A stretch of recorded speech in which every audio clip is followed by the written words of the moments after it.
Olá pessoal, bom, eu sou Matheus Freire, eu juntamente com minha colega Yanaeli fazemos parte do programa Residência Pedagógica, né?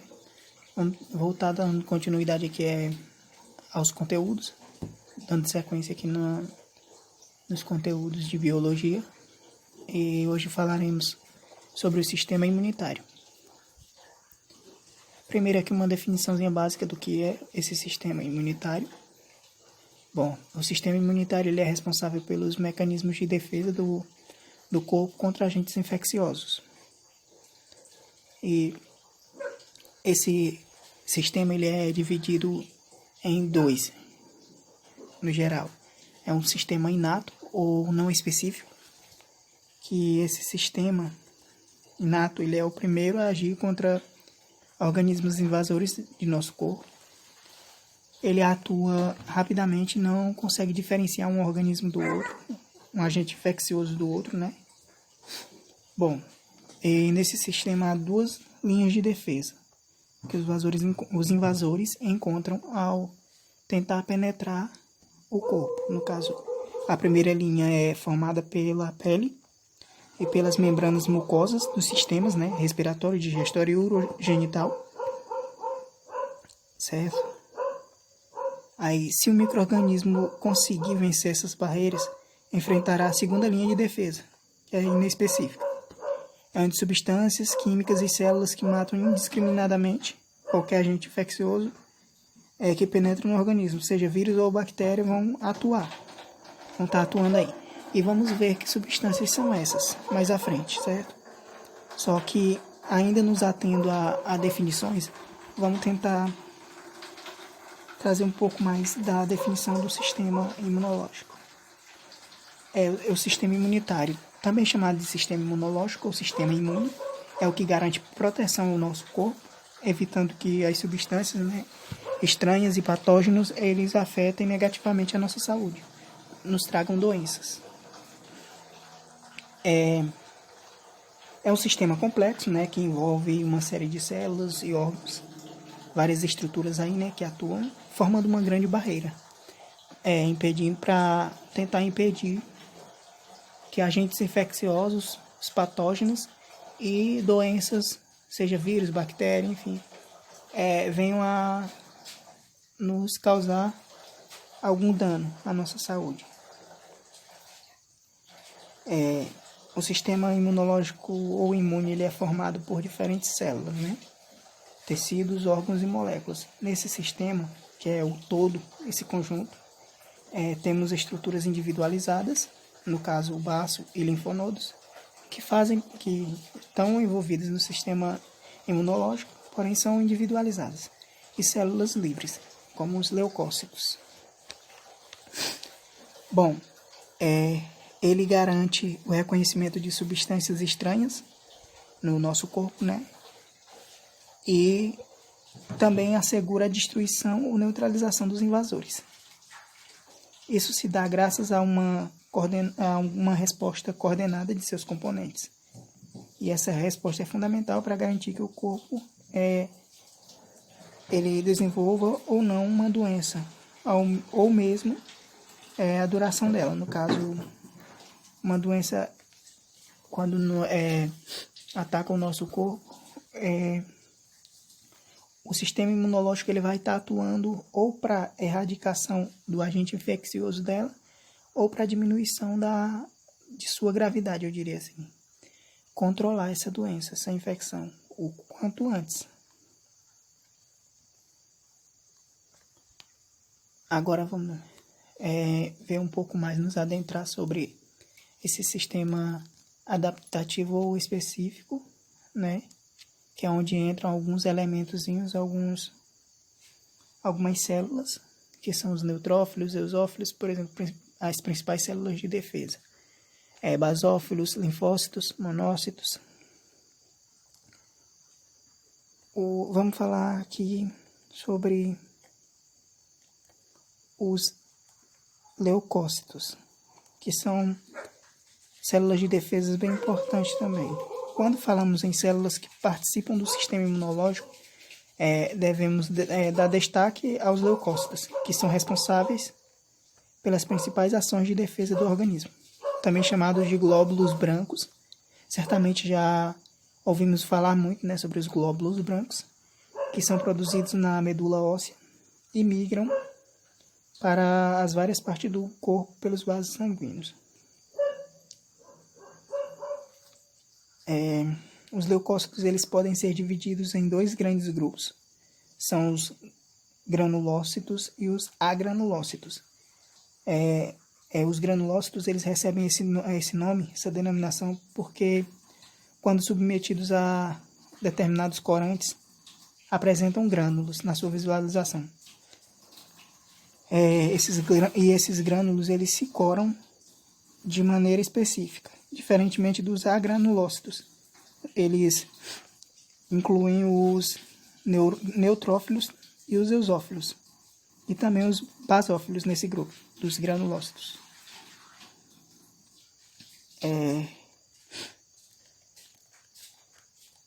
E os neutrófilos. Agora os neutrófilos. Os neutrófilos eles são do grupo de células responsáveis pela fagocitose de partículas estranhas. E essa fagocitose é o processo de englobar a partícula e mandar para fora da célula. Eles se destacam por serem as células mais numerosas entre os leucócitos. Os eosófilos, por sua vez, têm papel importante em infecções parasitárias e processos alérgicos. Quanto aos basófilos, também atuam em processos alérgicos e liberam heparina no sangue, que é uma substância anticoagulante. Vamos falar também sobre os monócitos. Os monócitos eles também realizam a fagocitose, sendo chamados de macrófagos, né? Quando invadem as regiões infectadas. Os linfócitos podem ser classificados em linfócitos B e linfócitos T. Os linfócitos B, eles diferenciam-se em plasmócitos, que são células responsáveis pela produção de anticorpos, e os linfócitos T, por sua vez, dividem-se em duas classes, o CD8 e CD4. Os linfócitos T CD8 matam células infectadas e os linfócitos T CD4 atuam ativando outras células como o linfócito B.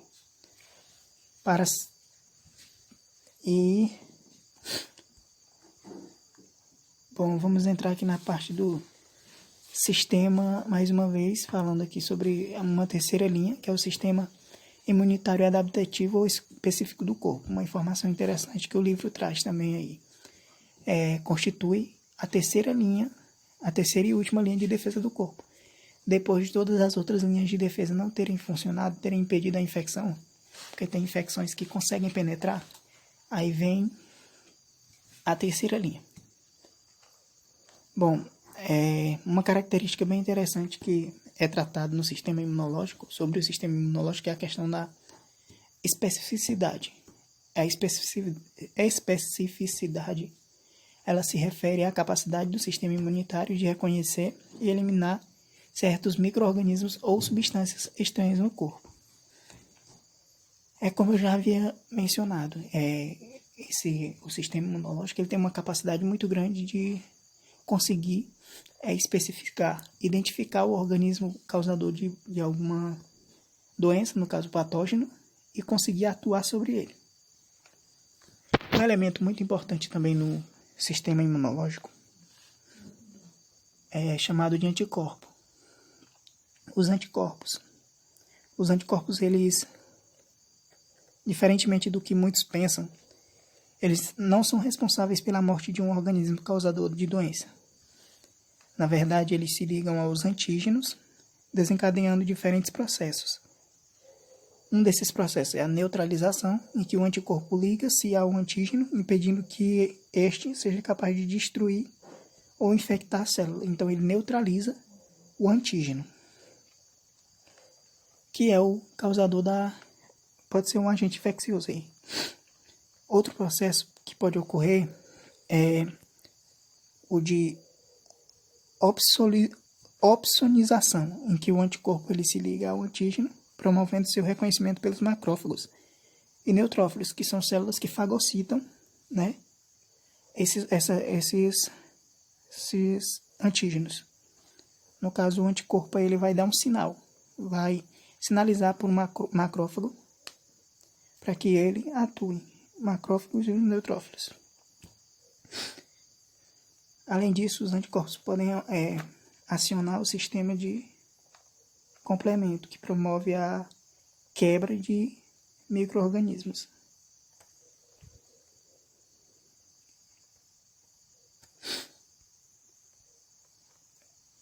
Aqui dá basicamente como que é a estrutura dos anticorpos, né? Onde ele vai se ligar aí nessas partezinhas. O antígeno, tem o antígeno 2, que esses encaixezinhos são chamados de sítio de ligação, né, dos antígenos. Aqui tem uma tabelazinha com algumas imunoglobulinas e suas principais funções, né, que atuam são células de defesa. Vamos falar agora sobre imunização passiva e a ativa. O princípio da imunização ativa é o seguinte: inocula-se pela primeira vez um indivíduo sadio com uma pequena quantidade de antígeno.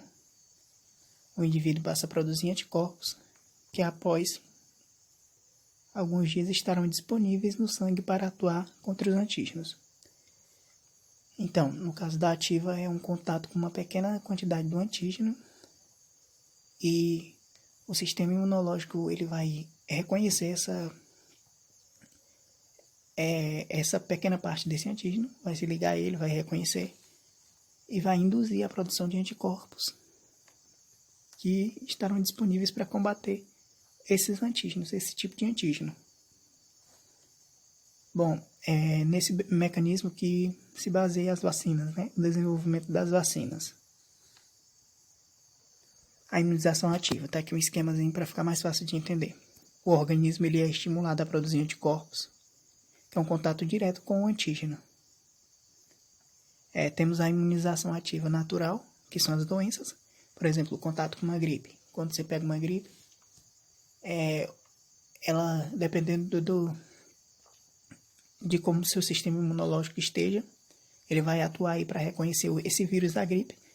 Só que o problema é que o vírus da gripe ele é muito instável, né? Então, ele vai estar sempre se modificando, mas pode ser qualquer outra doença. Um tipo de doença onde as células do sistema imunológico vão entrar em contato, fazer o reconhecimento e produzir anticorpos.